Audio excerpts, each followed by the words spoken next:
নমস্কার দাদা ভাই দিদি, আশা করি আপনারা ভালো আছেন, আমিও ভালো আছি। আজকে আমি এখানে নিয়ে নিয়েছি ভোলা মাছ। এই ভোলা মাছের শস্য পাতুরি করব। আমার কড়াইটা গরম হয়ে গেছে, আমি এখন মাছটাকে দিয়ে দেবো। মাছের সঙ্গে আমি লবণ আর হলুদ মেখে রেখেছিলাম। মাছটাকে ভালো করে কেটে ভালো করে ধুয়ে এখন মাছটাকে আমি ভেজে নেব।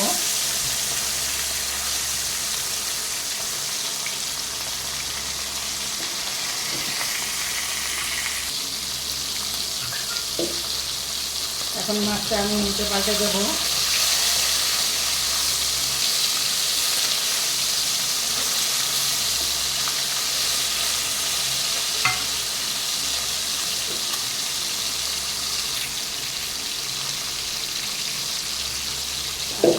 এখন আমার মাছটা হয়ে গেছে, আমি এখন নামিয়ে নেব।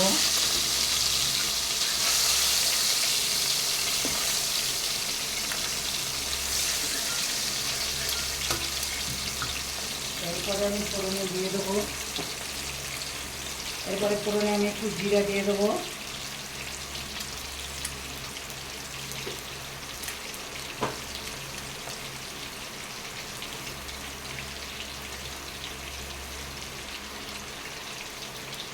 তার সাথে আমি একটু পেঁয়াজ কুচি দিয়ে দেবো।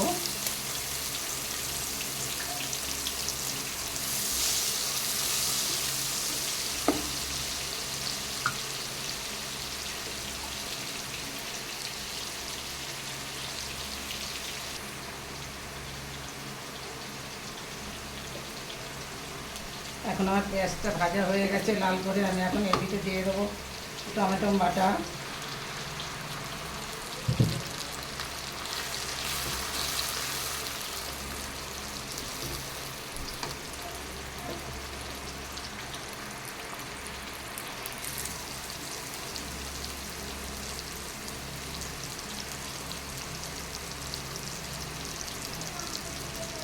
আমার এটা এখন এই মশলাটা আমার ভাজা হয়ে গেছে, কাঁচা গন্ধটা চলে গেছে। আমি এখন এর ভিতরে দিয়ে দেবো সাদা সর্ষা, কালো সর্ষা, কাঁচা লঙ্কা, একটু আদার টুকরো, চাল মগজ।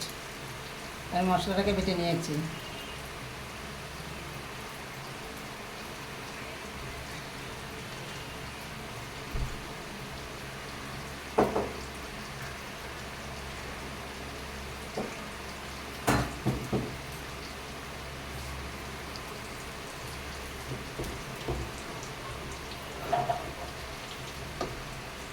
এর ভিতরে আমি দিয়ে দেবো একটুখানি জিরার গুঁড়া।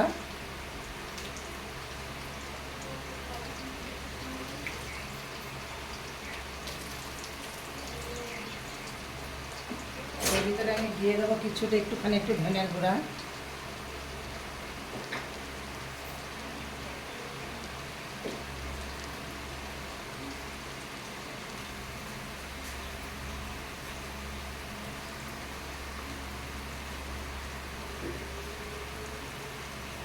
এখন আমার মশলাটা ভাজা হয়ে গেছে, এখন এর ভিতরে দিয়ে দেবো আমি কিছুটা লবণ।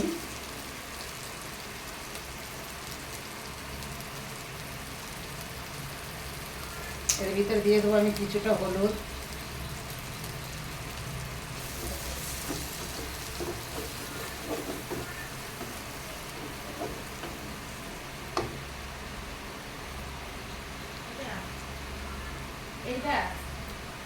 এখন এর ভিতরে আমি দিয়ে দেবো, আমার আঁচটা একদম মিডিয়ামে চলছে, এখন আমি দিয়ে দেবো কিছুটা জল।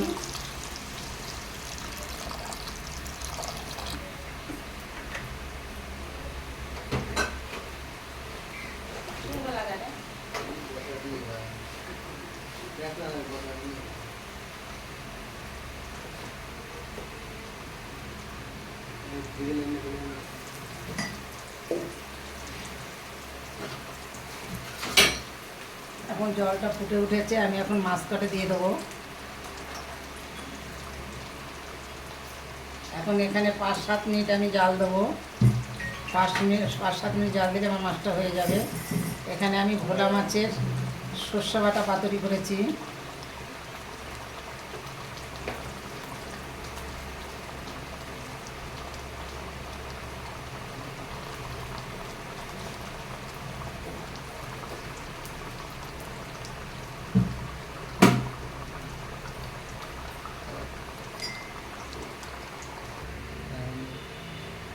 আমার ভোলা মাছটার সর্ষে বাটা পাতুরি হয়ে গেছে, আমি নামিয়ে নিয়েছি। আমার ভিডিওটা দেখে একটা লাইক কমেন্ট শেয়ার করে দেবেন একটু দয়া করে, তাতে আমি খুব খুশি হব। আমার ওটা হয়ে গেছে।